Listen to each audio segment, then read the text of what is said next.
Hey everyone, it's your Lord Dad, and we hit 10,000 subscribers. And that is so awesome. I'm really, really glad that we managed to do that. Appreciate everybody in the community for being a subscriber, commenting, and participating in the Discord community. I really appreciate that.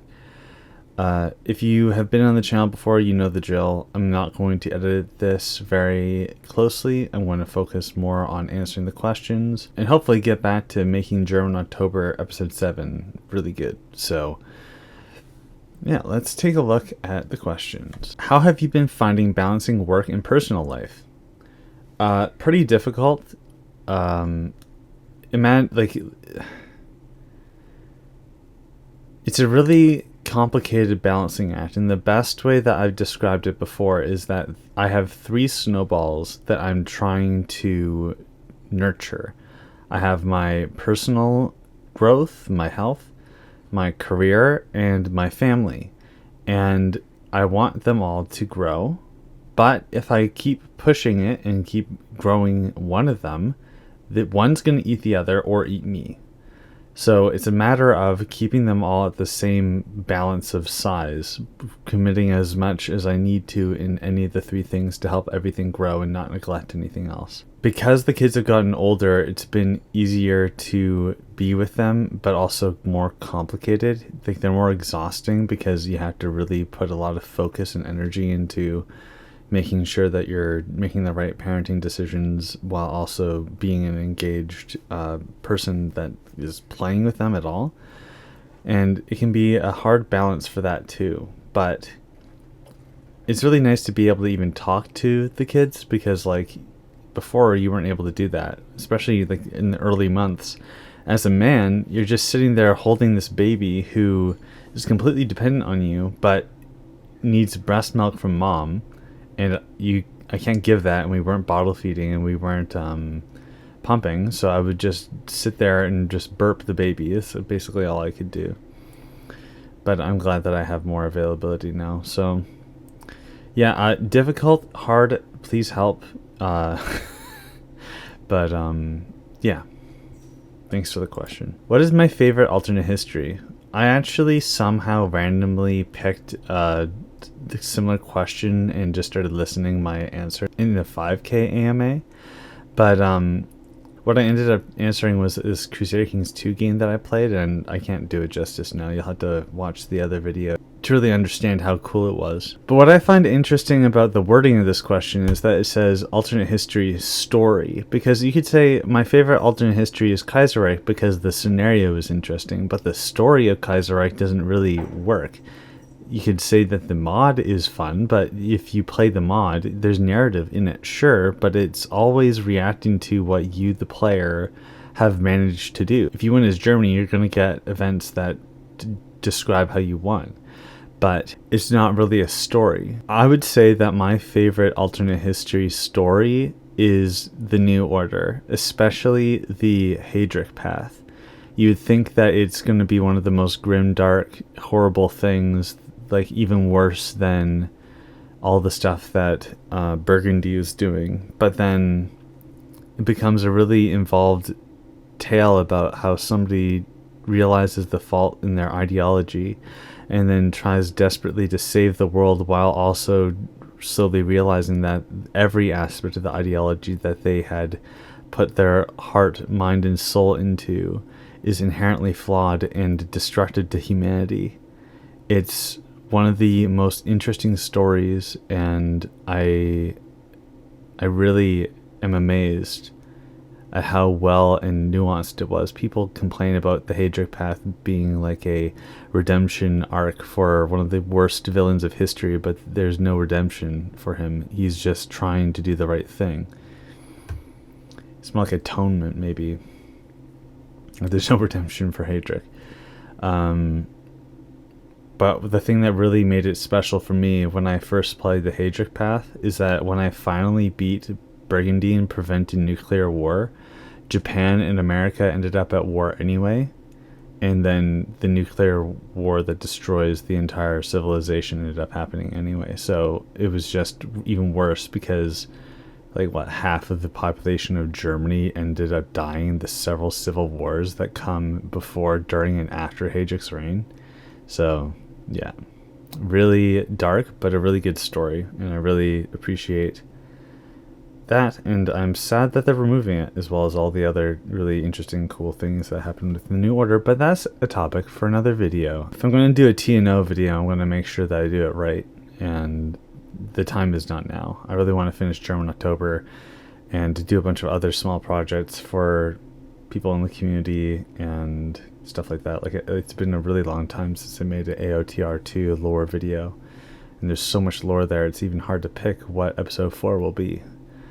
If you have an idea of what you want episode 4 to be, leave it in the comments and I'll consider it. Thank you for the question. How do you balance the realism of a scenario with any biases you may have in real life?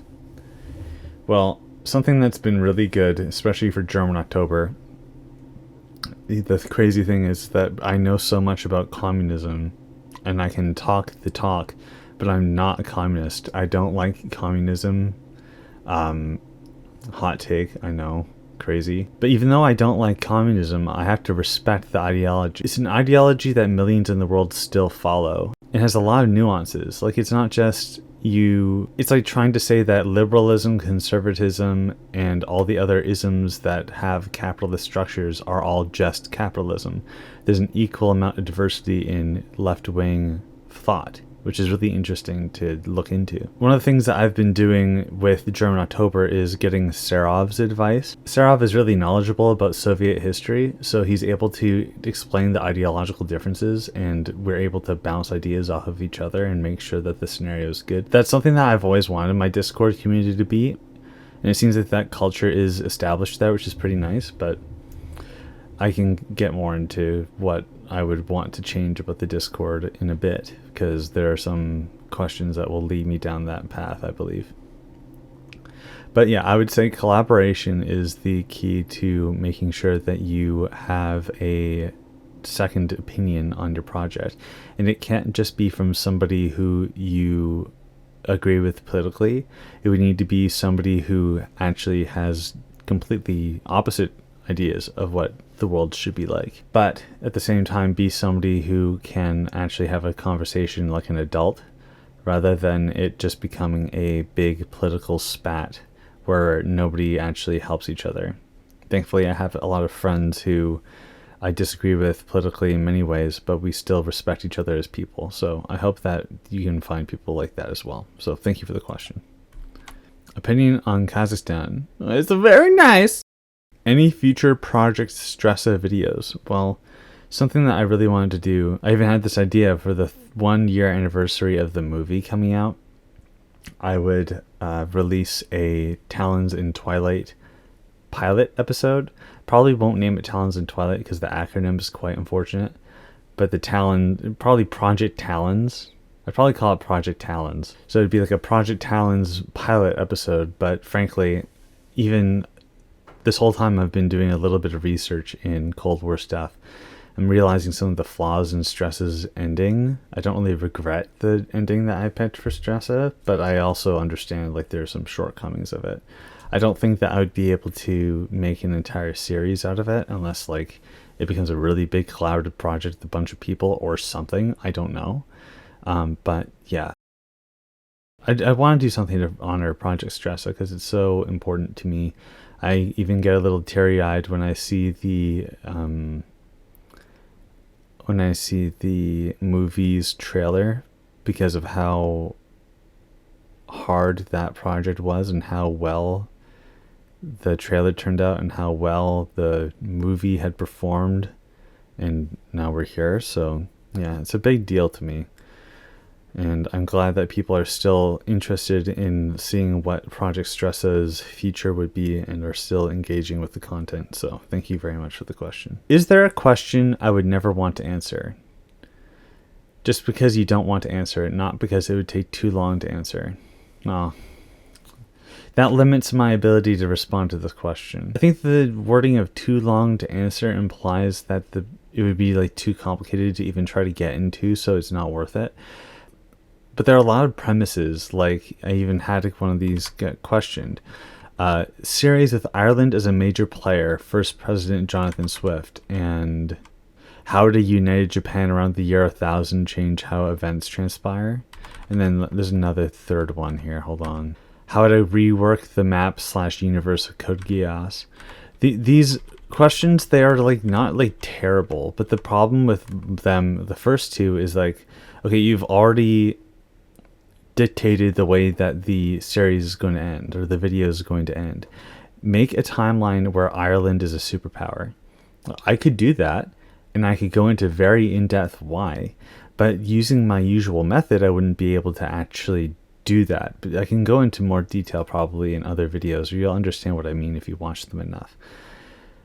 But you just can't really just make a superpower because one little thing changed. There are certain factors that play into the idea that it's not possible for Ireland to become a major player. Kernai is infamous in the Discord community for the fact that they always want Estonia to be Catholic and be really powerful, including things like Estonia colonizing Brazil.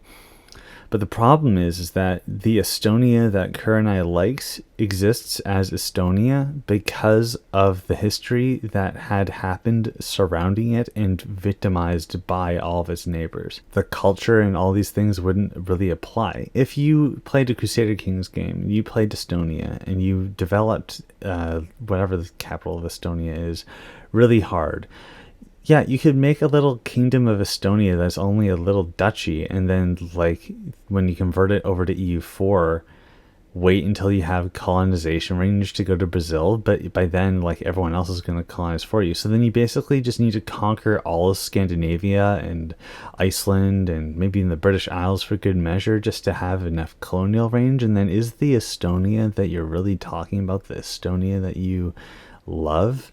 How did they even become Catholic? What about the rest of the world? Like, there are certain things that are just impossible to properly comprehend. So a little bit of a ramble there, but it's things that, it's scenarios that just go, what if communism won globally? Or what if blank? The general format of the questions that I find to be the most uninteresting and just not a good question to even ask are usually along the lines of, what if this event that I believe would happen that would cause this nation to be really powerful happened the way that I wanted it to?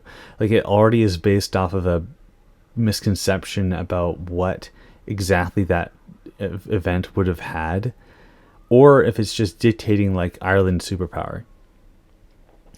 And more rant. So I worked on Krieg. I worked on Canada. I wrote a very long document explaining exactly why Canada would be in such a large advantage given the point of divergence and all the events that happened to Canada because of Kaiserreich's timeline and Krieg's canon Kaiserreich outcome, that it's like insanely beneficial to Canada. But I was only able to take Canada so far because the geography of Canada and the identity of Canada that we know and love today is based off of a very specific scenario of the geography of Canada. The only way that a Canada superpower could actually happen would be like if the French colonial empire had survived and then it didn't, and then the colony of Canada, which was Upper and Lower Quebec, which would be French speaking, would somehow manage to take Louisiana, somehow curb the United States of America from becoming a superpower, and then like becoming a superpower in the New World. But that is not Canada, right? It's not the Canada that you think of today, of the like several provinces Anglo, one province French, bilingual, healthcare, liberal left. All the stuff that Canada is today is only because of all of these factors, including the fact that we live up in the north, including the fact that America is our southern neighbor and is our main trading partner. Although we're not going to get into that. So I've been rambling a lot, but what I'm trying to get at is that there are certain premises of alternate history that don't actually lend itself to be a compelling scenario, and not in the way that like Cody from Alternate History Hub or Possible History have said in their videos, even though I haven't really watched them. I've watched it a little bit. Like, it's just like, it wouldn't actually give you the outcome that you're hoping for, and your only hope is to get a superpower to be a certain way, and it's just no. Oh yeah, and then the other one that I mentioned, the Code Geass one, I think I actually might answer that on its own. But there is a little bit of a problem with that I will explain more in my philosophy regarding alternate history as fiction and stuff. So anyway, long answer, but thank you for the question. How are the kids? Well, this is a really nice question to receive. In fact, it was so nice that instead of answering for myself, I decided to bring in Lore Boy and Lore Girl and interview them. So here they are. Okay, so Lore Boy, somebody in my community asked, how are the kids? Do you see that? That somebody said, how are the kids? So I thought it would be a better way to just ask you, how are you?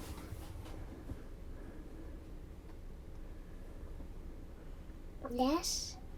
You are yes? Are you good? Yes. How old are you now? Can you say the number out loud? 4. 4? Last I checked, you were 3. 4. You silly goose. 4. Are you enjoying...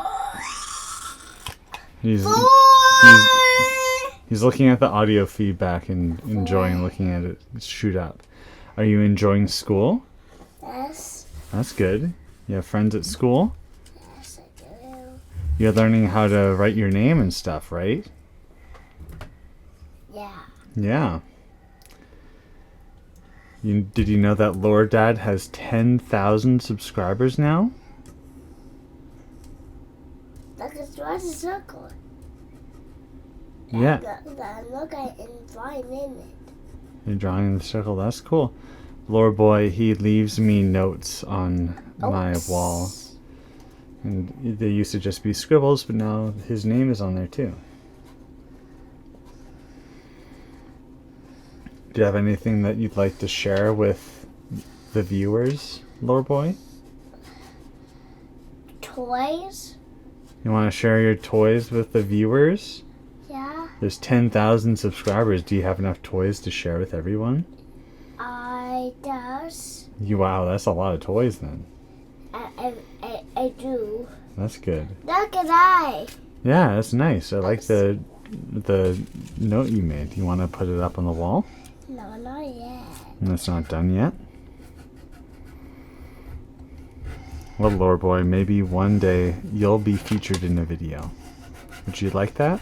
Yes. Now it's done.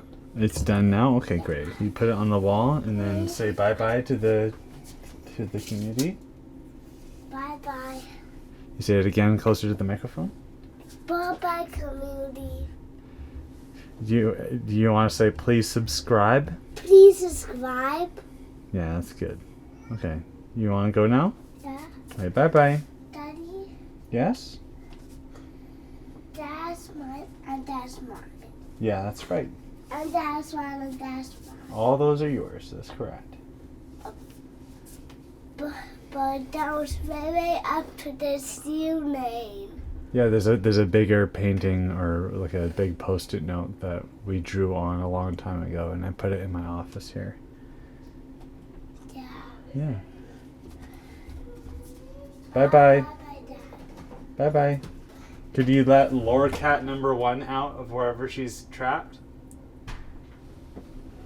And that was Lore Boy. And then Lore Girl overheard, and now she's here. Can you say hi? They can't see you, so you need to use your words. Can you say hi?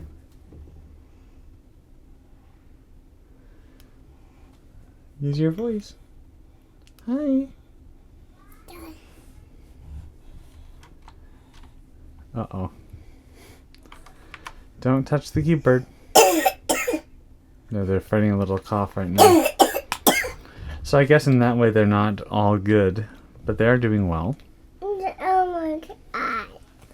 You want hat? She's on with the headphones. She's a little more advanced with her words for her age compared to where Lore Boy was, but that's expected of boys and girls. So, and it also helps that Lore Boy is talking, and then Lore Girl picks up on that. In fact, Lore Girl, even though she's still in diapers and it's really early for potty training, she knows how it works because she sees her brother doing it. So then she feels her body have the urge to go pee, and then she lets us know, and she sits down and pees. It's not reliable, so you can't like just completely eliminate diapers, but she's doing pretty well. She's doing music classes now. She's not in school yet, but she will be. Yeah, she's a joy to be around and is really cute with her smile. To give some context for how things have been going for the Lore fam, Lore Girl was like 4 months old when I first teased the idea of a Project Bourbon.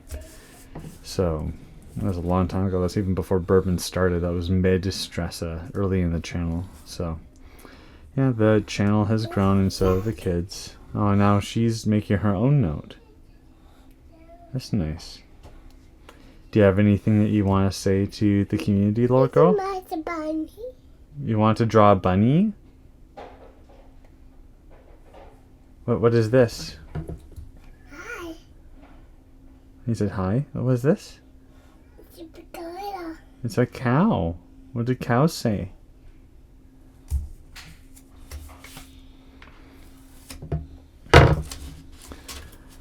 Well, that's Lore Girl. She's usually really talkative, but maybe she doesn't understand the way that this all works yet. When Lore Boy saw the ending scene for like the after credits scene where it features Lore Dad and Lore Boy, he was so excited that he said, "I want to do more as Lore Boy," or something along those lines, and then started to walk into my office. And it was like the weekend, so I wasn't even working. Well, at least not that weekend.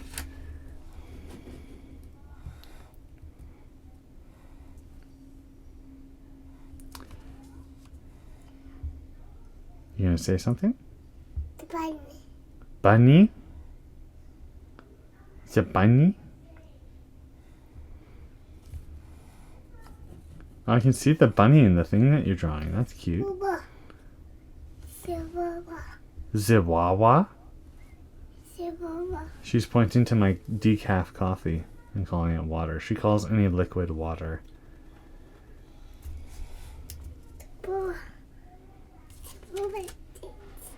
It's a bumblebee.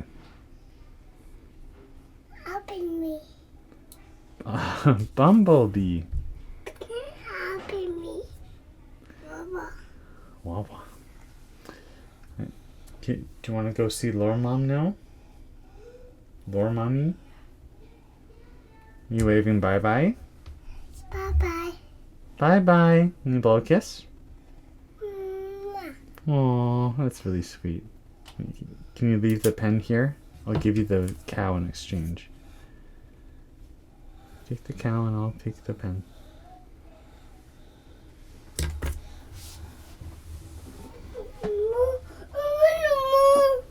You have your moo. Don't worry.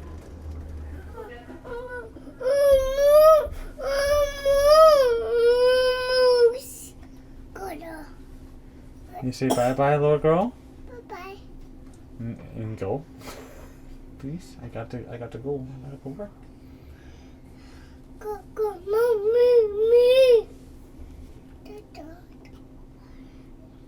Go, me. Go, she's done.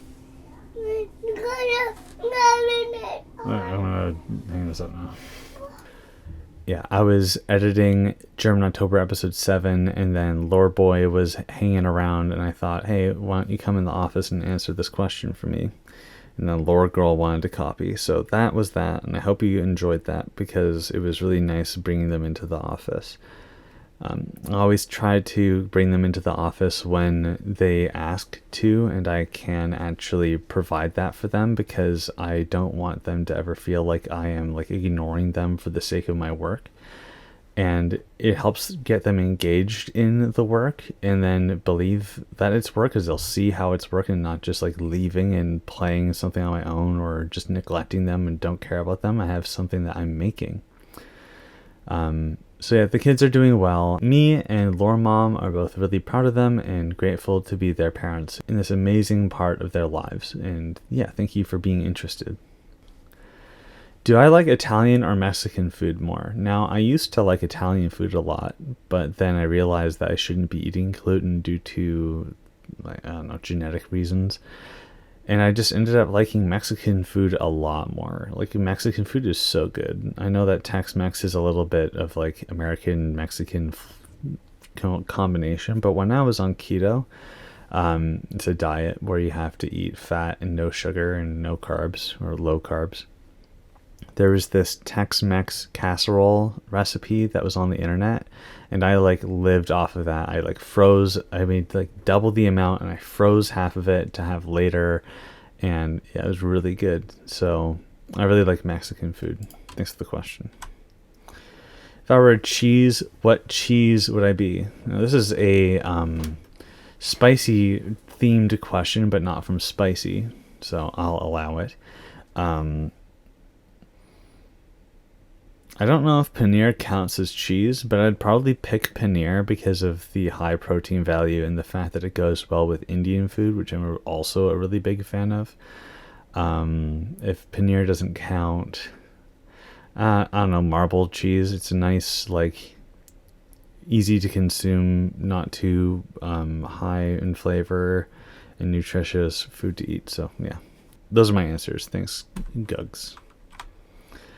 When will I do another mega campaign? Well, I tried doing a mega campaign. You may have heard of it. It was Project Millennium. I ended up privating the live streams and the introductory episode, even though it was, I don't know, I really enjoyed that video. What happened is that I was trying to commit to the one a week, and we had a lot of people still coming in. There's like 3 or 4 by the end of it.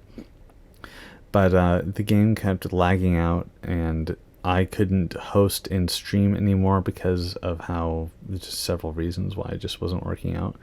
I wanted to see if we could get it to the end of Crusader Kings 3 before Roads to Power came out. But then it turned out that the person who was hosting the games was actually save editing. And they only admitted to editing a Great Holy War by an AI against a country that they didn't want to end up being the way they did. Like, I wanted to play as the Umayyads that somehow had a resurgence in Iberia after I skipped out on a session. And then I found out that their heir was Tengri.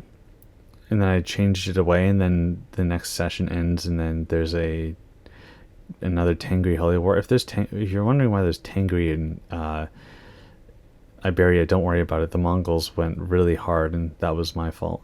But yeah, it kind of ruined the entire thing for me because it felt like all the other successes that were achieved by that player in question were not legitimate, and it just soured the whole thing. Like, I was trying to move past it, but I couldn't. So it's been kind of heartbreaking, honestly. Like, I was really excited for it.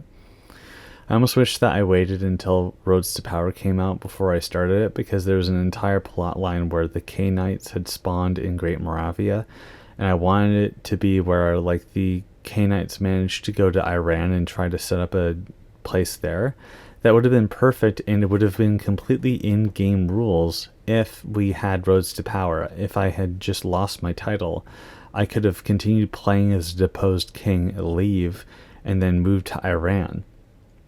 And then there's the whole, like, historical invasions mod.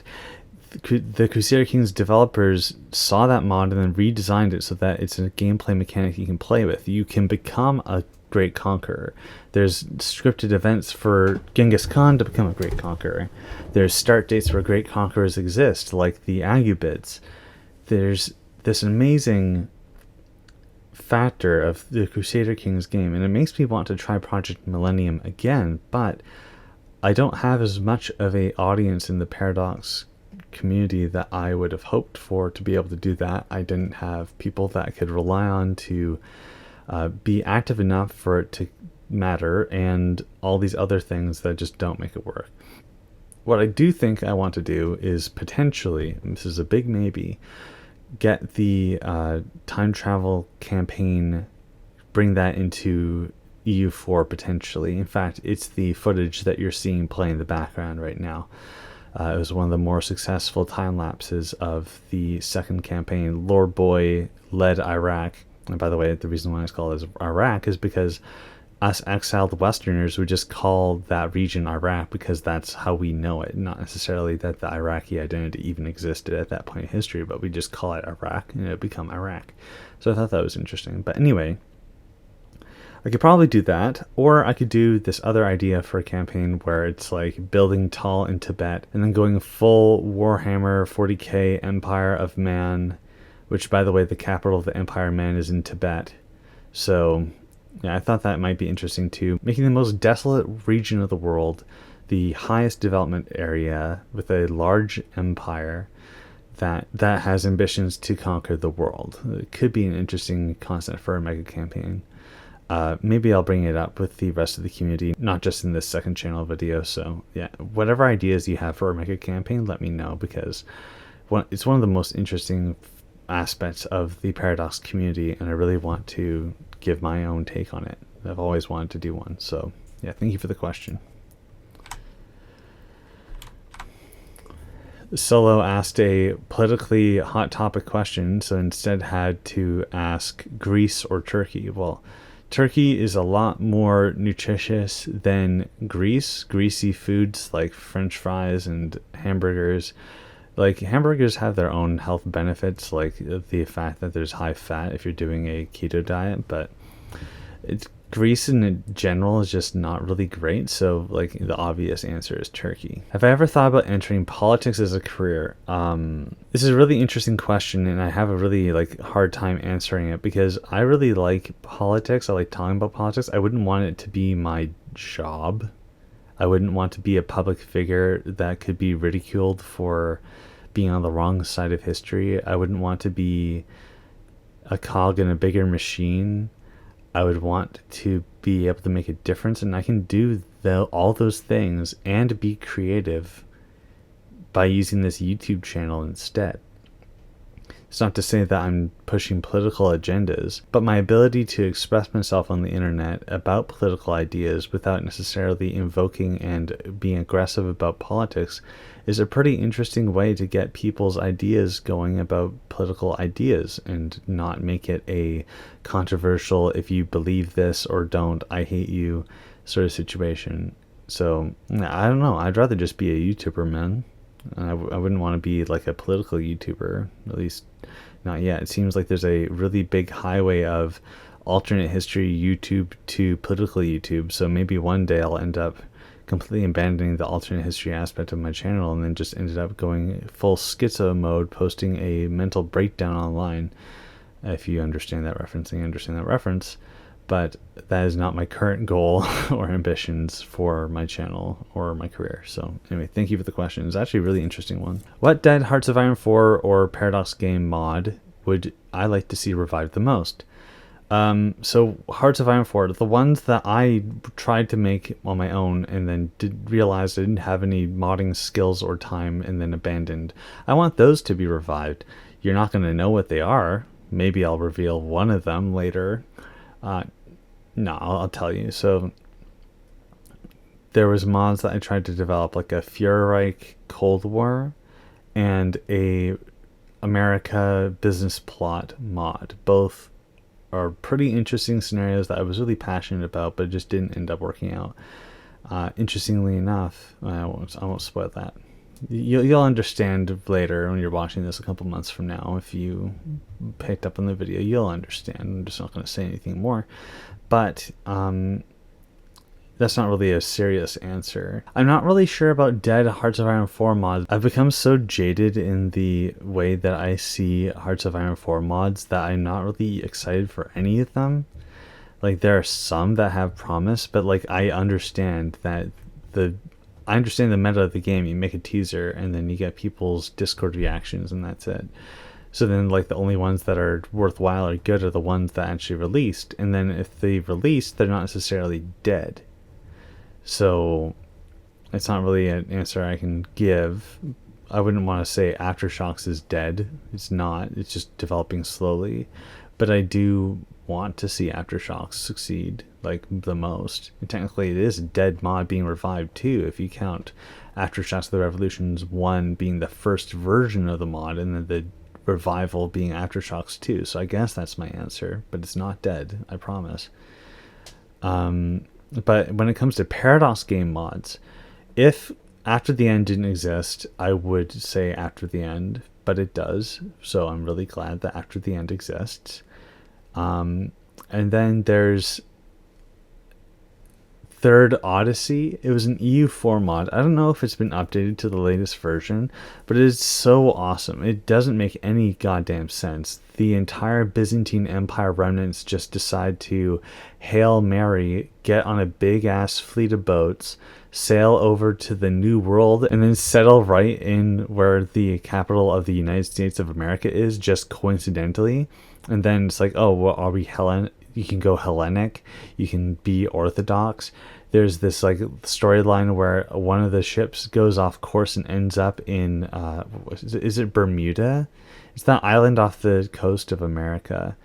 And then they become like New Crete, and then they colonize the Caribbean, and then you continue settling in Western America, and then you start to decide, okay, are we an absolute monarchy? Are we like a democratic republic? That's all really interesting.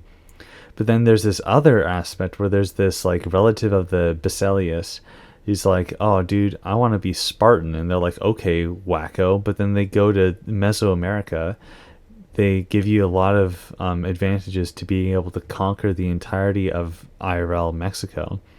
And then you have the option to like integrate the Hellenic theological people of Pantheon of Gods into the Aztec one, and then even consider the guy who did the conquest in the first place as a demigod. And then like the Hindu mechanics for E4, you can pick your patron deity. You can pick between all those patron deities. It is one of the most absolutely cool concepts for the EU4 mod, and I really want it to continue to exist. I don't know if it exists or not still. I want that to be revived. And it's worth noting, it's the most implausible thing in the world. In fact, there was even an idea where the Zoroastrians in Iran somehow end up in California, and then that's the big end boss that the Byzantine exiles have to fight. And it's like, that is even more ludicrous than the Greeks ending up in America, but it's so cool. In the gameplay of it, you could stay and make an entire empire in America, or you could go back and reconquer Europe. It was such a cool mod. I had so much fun with that. I want to see that revived. Anyway, thank you for the question. Okay, how would I rework the map or universe of Code Geass? I mentioned this in my big rant about like the questions I wouldn't want to answer, but this is pretty interesting because it's talking about a fictional world. The world of Code Geass, you can look at it directly and then be like, oh, that doesn't make sense.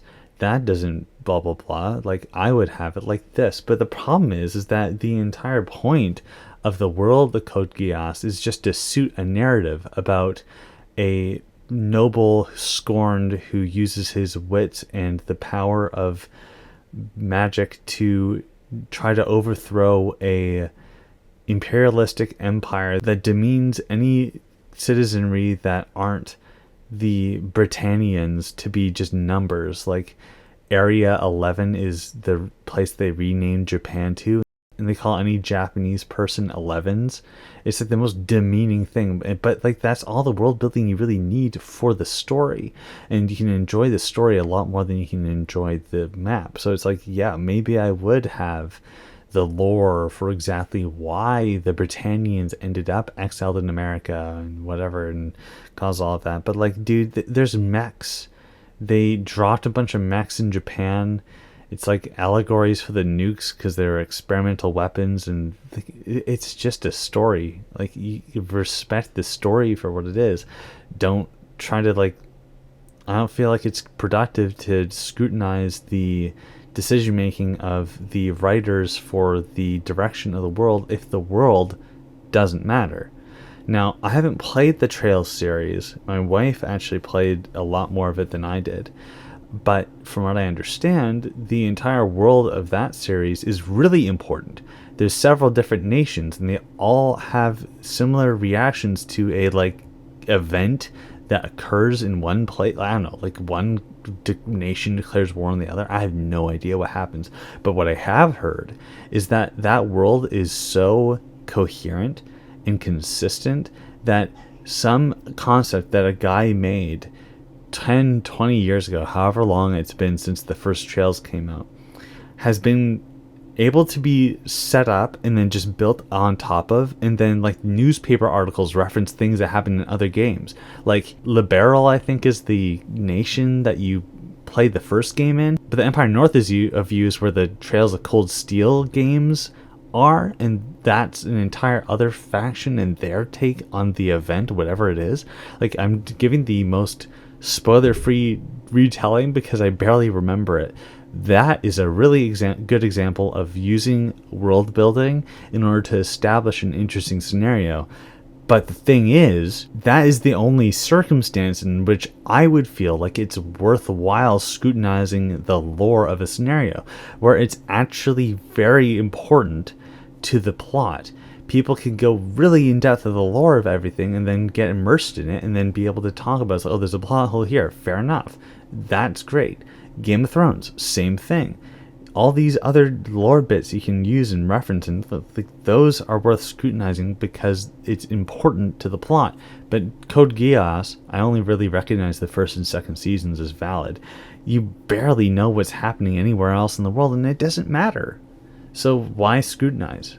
Like, and that's the thing. Like, this is starting to go into a really big, long, like, complicated discussion about world building and stories and stuff, and that's not my primary focus. I use storytelling techniques in my alternate histories to give myself a different point of view and like X factors compared to other people who do the same sort of content as me. But I wouldn't say that I'm writing stories in the traditional sense. Like, I would be really interested in doing something like that for one or several of my timelines because of the fact that I set up that entire world and it can be used as reference to build off of us into a story.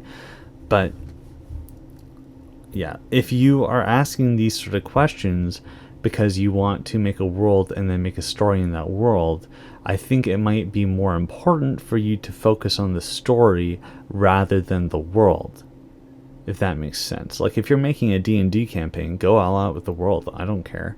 But if you're making a novel, I don't know. I don't have the qualifications to be able to properly give advice on this. One YouTube channel I would really recommend for these sort of topics is Local Script Man.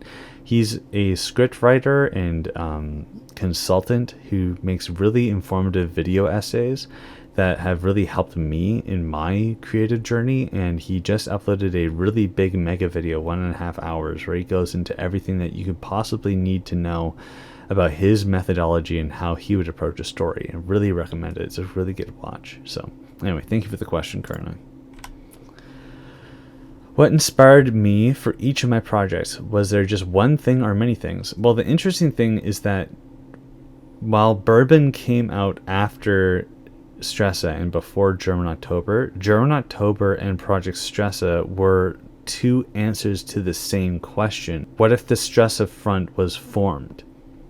like technically the Strasser Front was formed, and then it was dissolved really soon after because the British ended up caving to the Germans to allow them to build a navy. But the primary point of it is like, what if there was a alliance between Britain, France, and Italy against a threat in Germany?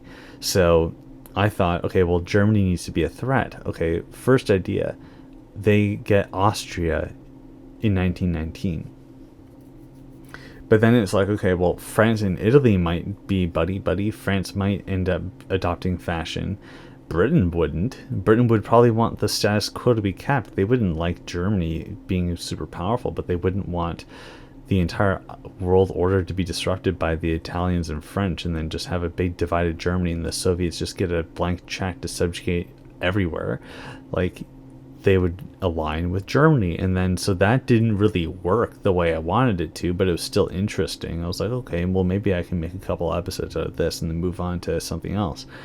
I even had a really rough pilot episode of German October. Maybe I'll upload it for my members just to be like, this is something that I did way back when, and is a really I was talking like this and barely enunciating any of my sentences and sounding really depressed and talking about what happens in the pilot episode in the first episode, and then just give up halfway through, and it's just like, oh, it's so boring. But the basic plot points were there, and the reason why the basic plot points were there is because it was a attempt to answer the question again.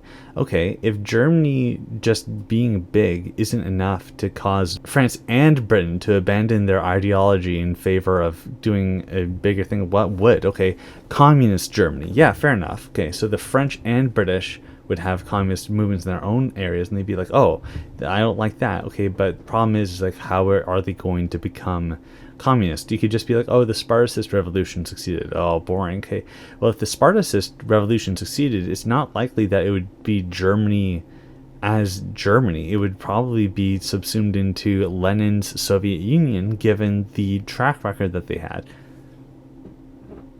Okay, right, so that's something. What if the Soviets annexed Germany? Well, all of Germany? That doesn't make any sense. They wouldn't stand for that.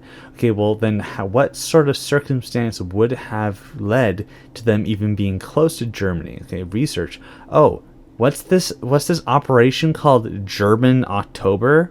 Oh, so the Hamburg uprising was actually a part of a larger struggle to cause a communist revolution in an industrial country nearby the Soviet Union so that they could take over the region, or well, however you want to use the wording, like liberate the workers. Like, the terminology I'm sure is different in the actual thing, but I do know that at least in one circumstance they said the industry can be taken from Germany to industrialize Russia. And it's like, oh, who would actually want that? Oh, Trotsky. Okay, so Trotsky would want to invade those places because of his ideology, which I would learn and listen to ideological videos while I'm like walking my daughter outside in my headphones, just like learning about communist theory just for the sake of video. Like, okay, and they learn about that and that, and then it just escalates into this entire other thing, completely separate from Project Stresa, but would actually be more successful in achieving the question of what if the Stresa Front actually formed.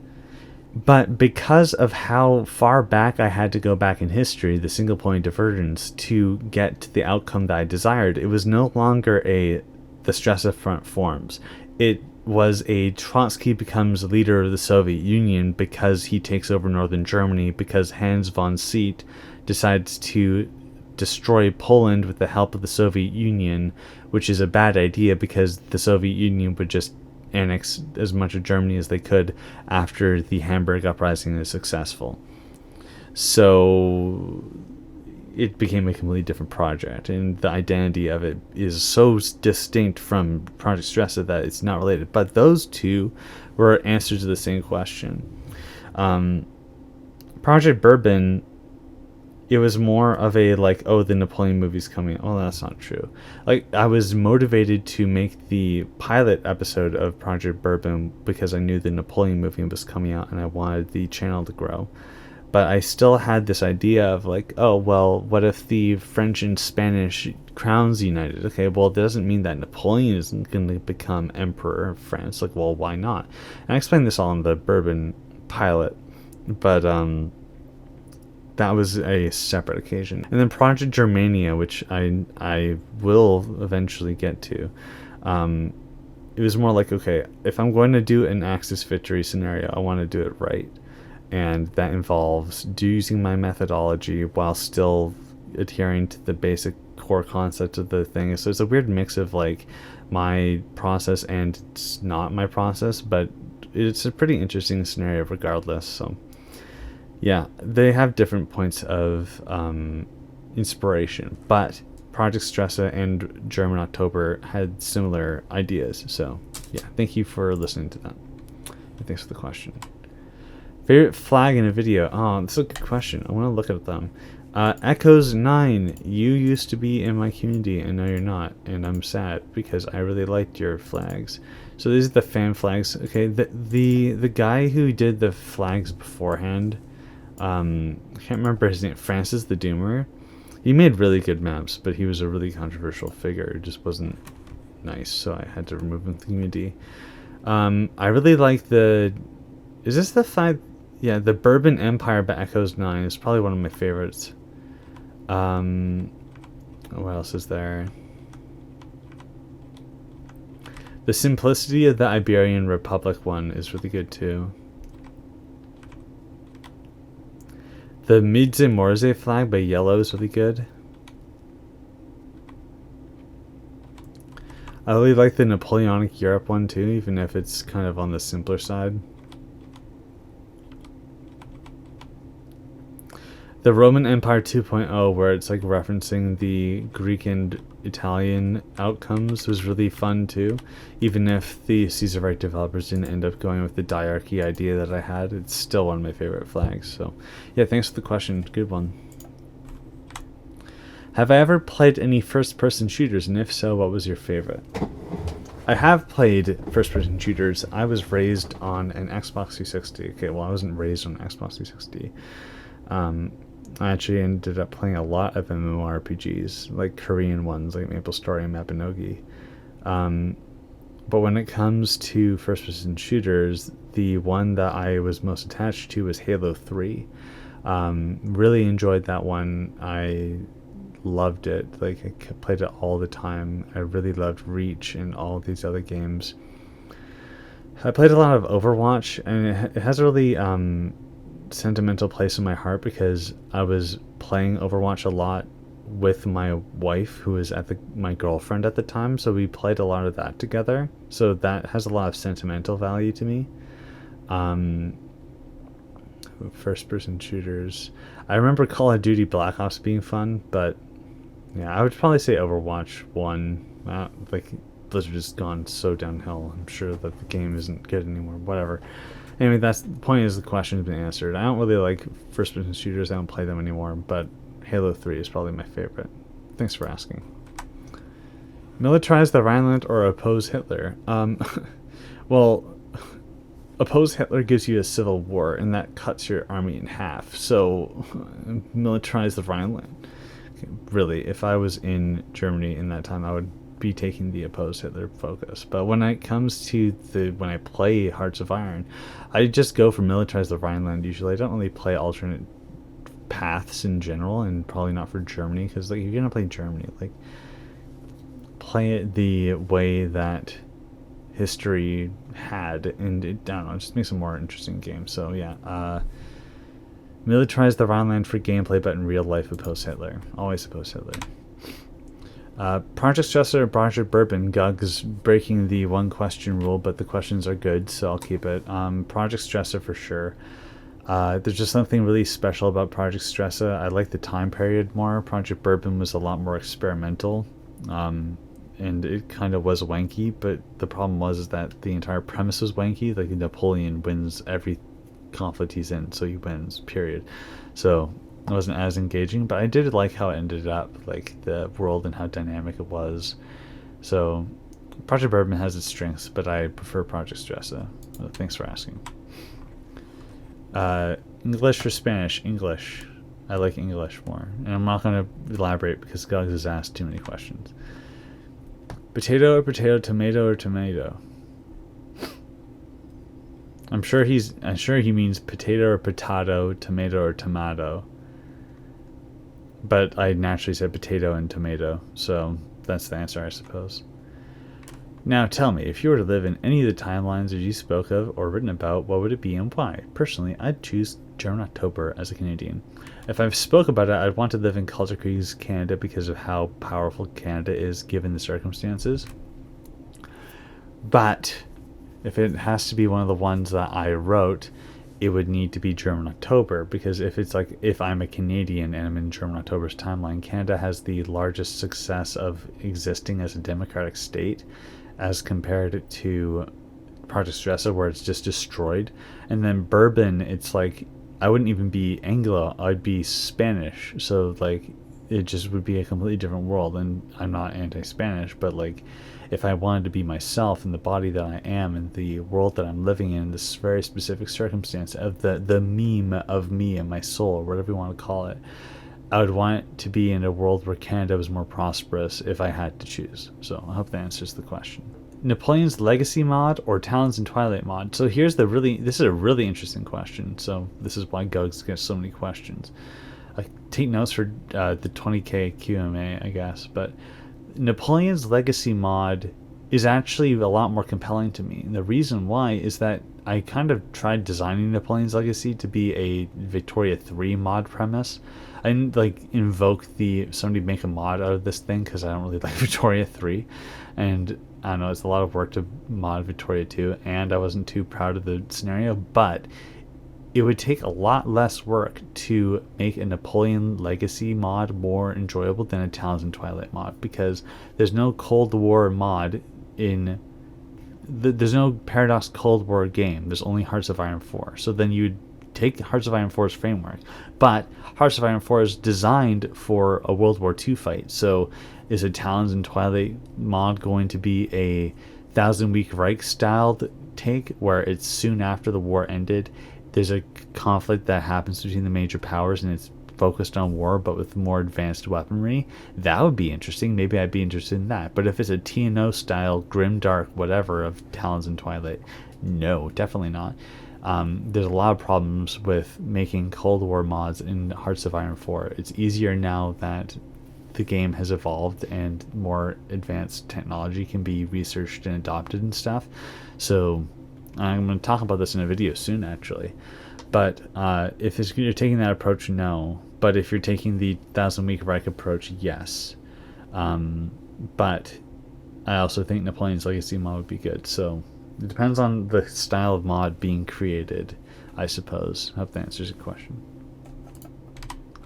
Oh, is that it? That's all the questions? Well, that's all the questions. Thank you very much for watching. It's nice to be able to talk about myself. Like, I wasn't really into it in the 5K. I think I was just really tired and there's a lot going on in my life at the time. I am really excited for German October. I've outlined most of it now, so it's just a matter of doing it. Don't know if I'll have the energy after this, but we'll see. Good questions overall this time. Thank you everybody for asking. I do really want to hear back about what you guys have to say about some of the things I asked you about, like the potential of a mega campaign, or like what other things you'd like to see from my channel. So it's a really good way to start talking about it here. So please leave a comment and we can talk more, or talk about it in the Discord, which I really want to renovate. I'm sorry it's so bad. I don't even like being in there. It's much like how I treat my office. It just gets dirty and I don't clean it for a long time, and then I have something snaps in me, and then I end up cleaning it all, revolutionize the entire thing, and then get so focused on something else that it builds up again. So I hope that we can address it soon, but that's the way it is right now. Anyway, another ramble, but the sentiment is still there. Thank you very much for watching, and I hope you have a good day.